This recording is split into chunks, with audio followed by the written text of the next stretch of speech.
ఓం నమః శివాయ. ప్రియమైన భక్తులారా, నేను మీ మహాదేవుడిని. ఈరోజు మీతో ఒక లోతైన రహస్యం పంచుకోవాలని వచ్చాను. జాగ్రత్తగా వినండి. ఒక్క క్షణం ఆగండి. మీరెప్పుడైనా ఆలోచించారా? ఈ భూమిపై కోట్లాది మంది మనుషులు ఉన్నారు. కానీ ఒక్కొక్కరి జీవితం ఒక్కొక్క విధంగా ఎందుకుంటుంది?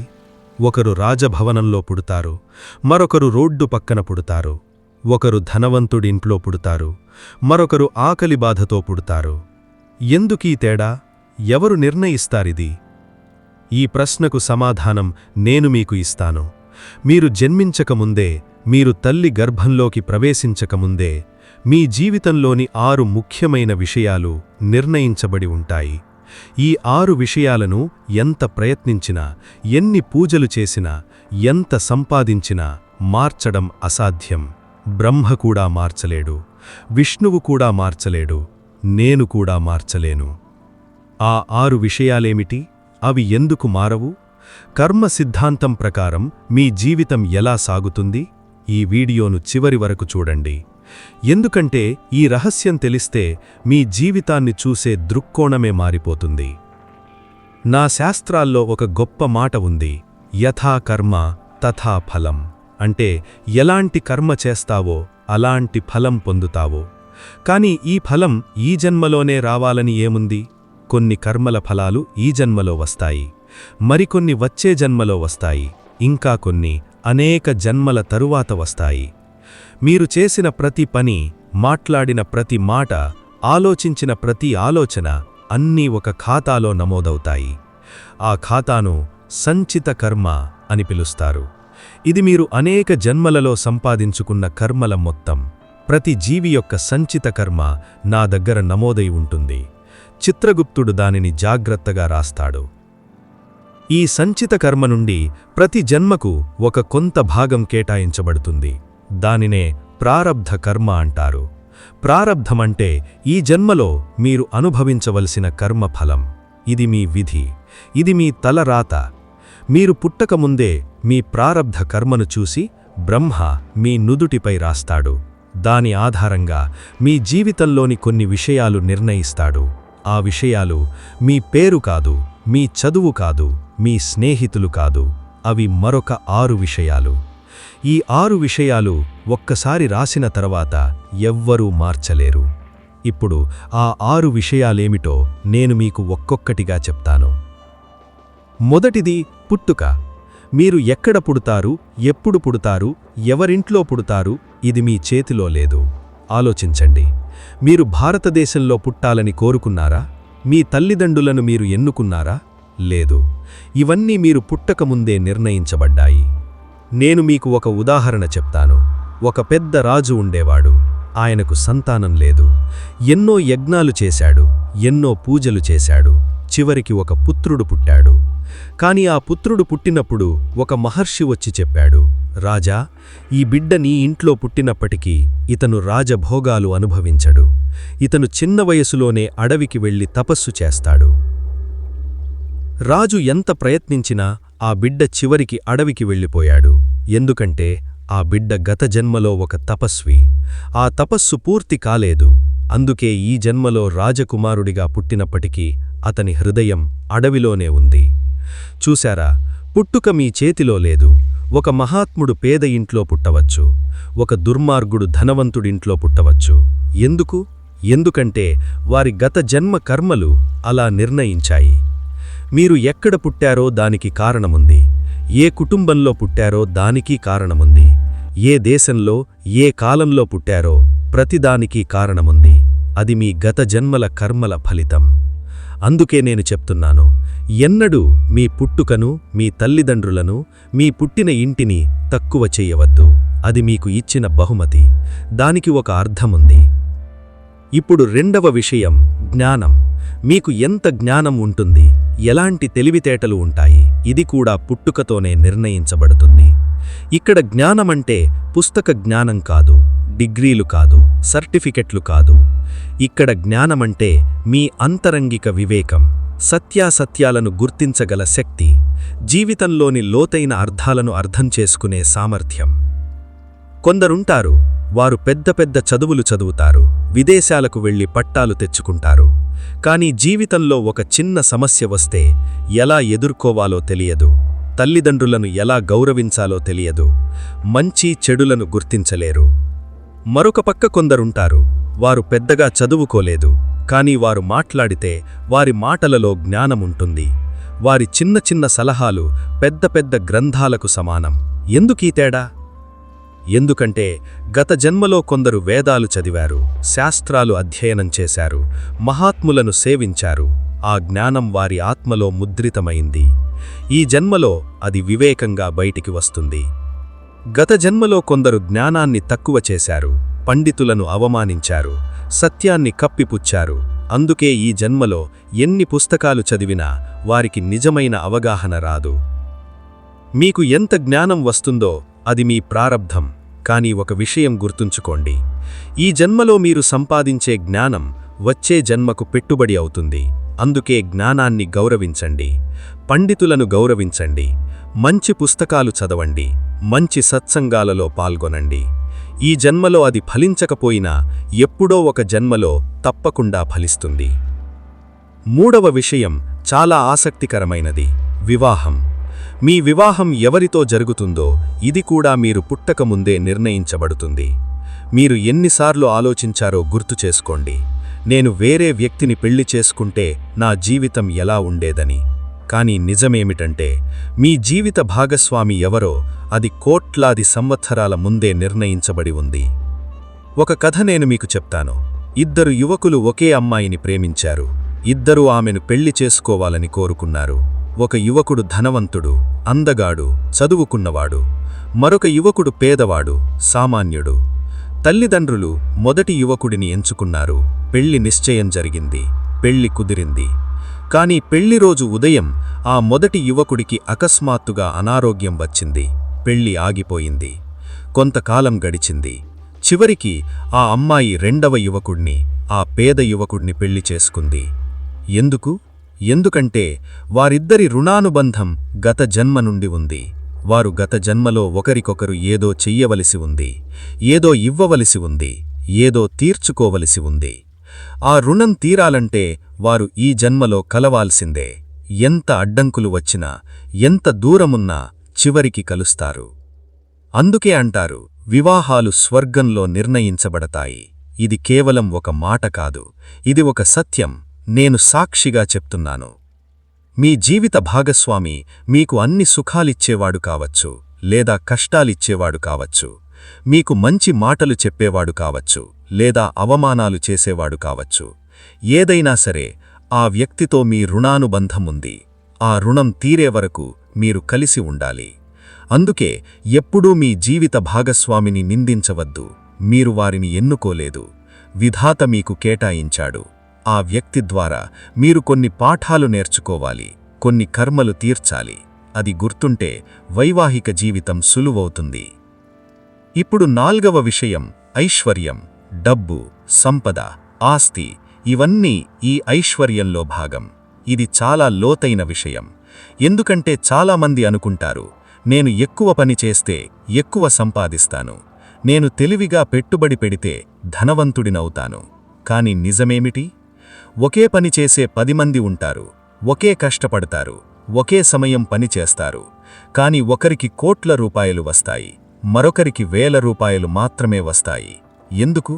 ఎందుకంటే మీరు ఎంత ఐశ్వర్యం అనుభవించగలరో అది మీ ప్రారబ్ధంలో రాసి ఉంది. మీకు రాసిన మొత్తమే వస్తుంది. ఒక్క పైస ఎక్కువ రాదు, ఒక్క పైస తక్కువ రాదు. ఒక వర్తకుడు ఉండేవాడు. అతను చాలా ధనవంతుడు. కాని అతని స్నేహితుడు పేదవాడు. వర్తకుడికి తన స్నేహితుడిపై జాలి కలిగింది.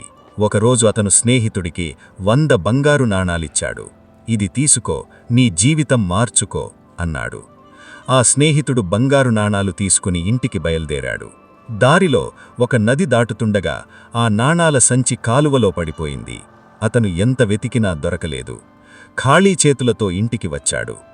మర్నాడు వర్తకుడు ఇంకొక బంగారు నాణాలిచ్చాడు. ఈసారి స్నేహితుడు జాగ్రత్తగా తీసుకొని వెళ్ళాడు. కాని దారిలో దొంగలు దాడి చేశారు, అన్నీ దోచుకున్నారు. మూడోసారి వర్తకుడు ఒక పెద్ద గుమ్మడికాయలో బంగారు నాణాలు పెట్టి ఇచ్చాడు.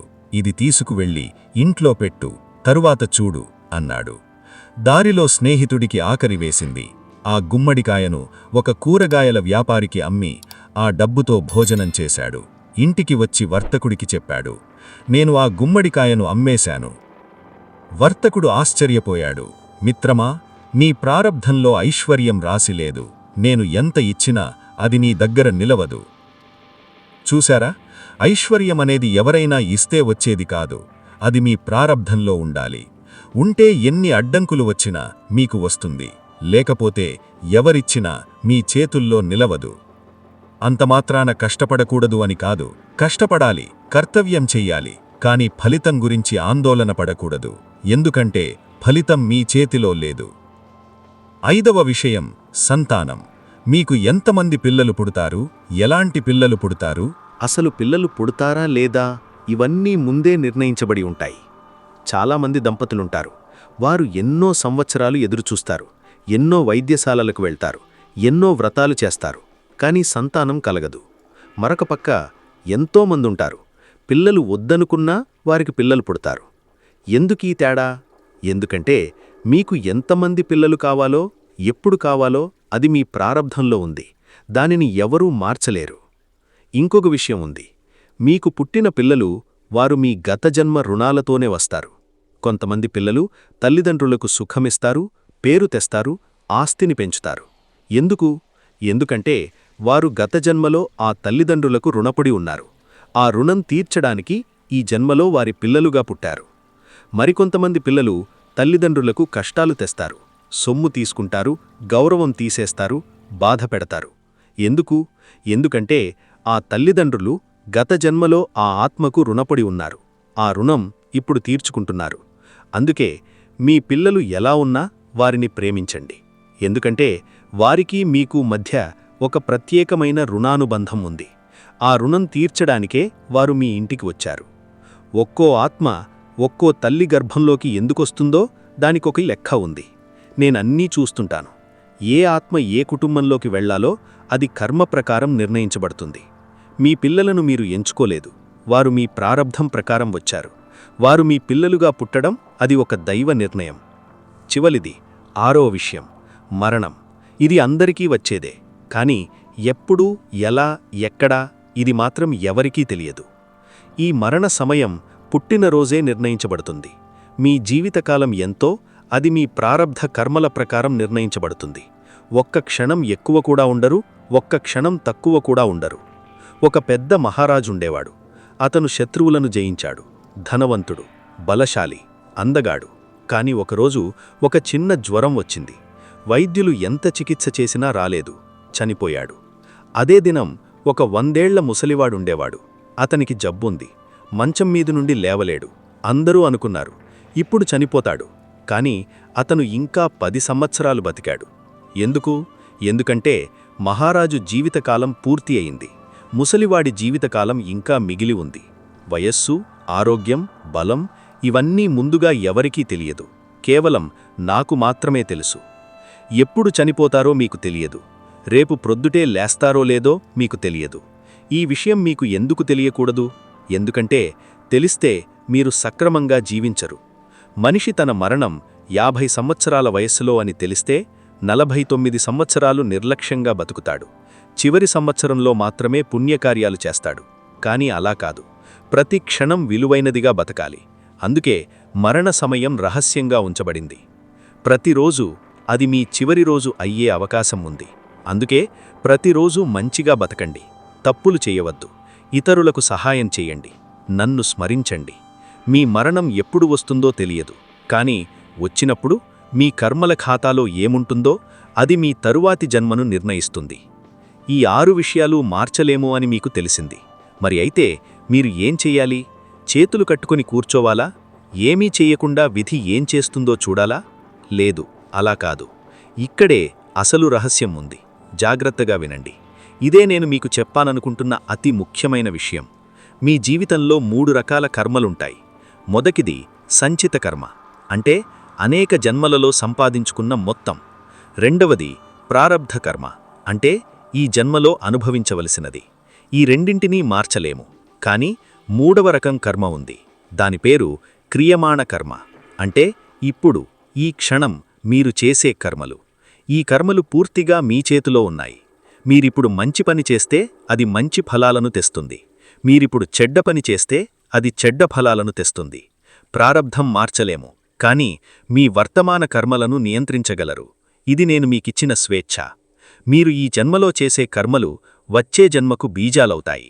ఈ జన్మలో మీరు ధర్మంగా బతికితే, దానధర్మాలు చేస్తే, మంచి మాటలు మాట్లాడితే, ఇతరులకు సహాయం చేస్తే, వచ్చే జన్మలో మీరు పొందే జీవితం మరింత మెరుగ్గా ఉంటుంది. అదేవిధంగా ఈ జన్మలో మీరు అధర్మంగా బతికితే, ఇతరులను మోసం చేస్తే, కోపంతో ఉంటే, హింస చేస్తే, వచ్చే జన్మలో మీరు కష్టాలు అనుభవిస్తారు.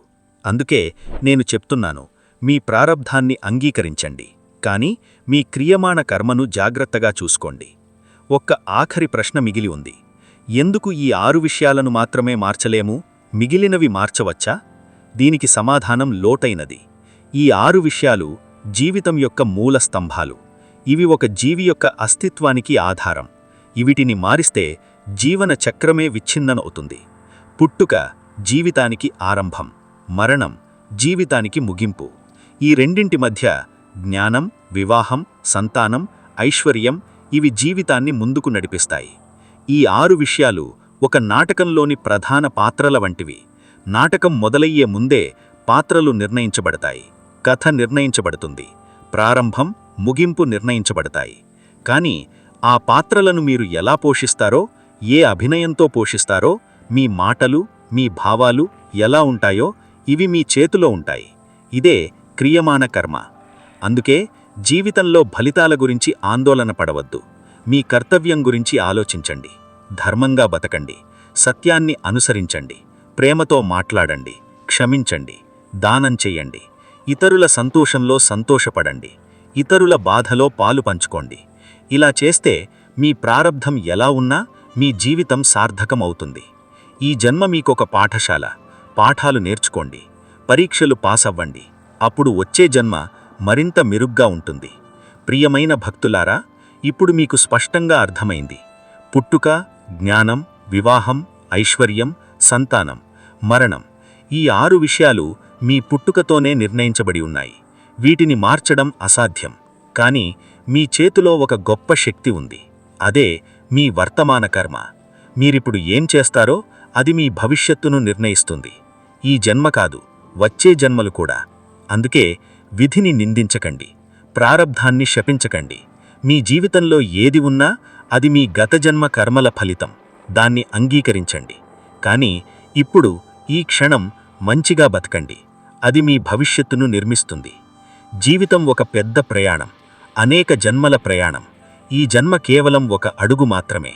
ప్రతి అడుగు మంచి దిశలో వేయండి. అప్పుడు చివరికి మీరు పరమ గమ్యాన్ని, నన్ను చేరుకుంటారు. ఓం నమః శివాయ. నా భక్తులారా, వీడియో నచ్చితే ఒక లైక్ ఇవ్వండి. అది మాకు చాలా ప్రోత్సాహకరంగా ఉంటుంది. మీ అభిప్రాయాన్ని కామెంట్లలో తప్పకుండా చెప్పండి. మరిన్ని కథలు వినడానికి మన ఛానల్ను సబ్స్క్రైబ్ చేస్తే మీరు వాటిని మిస్ అవ్వరు. చూసినందుకు అందరికీ నా హృదయపూర్వక ధన్యవాదాలు.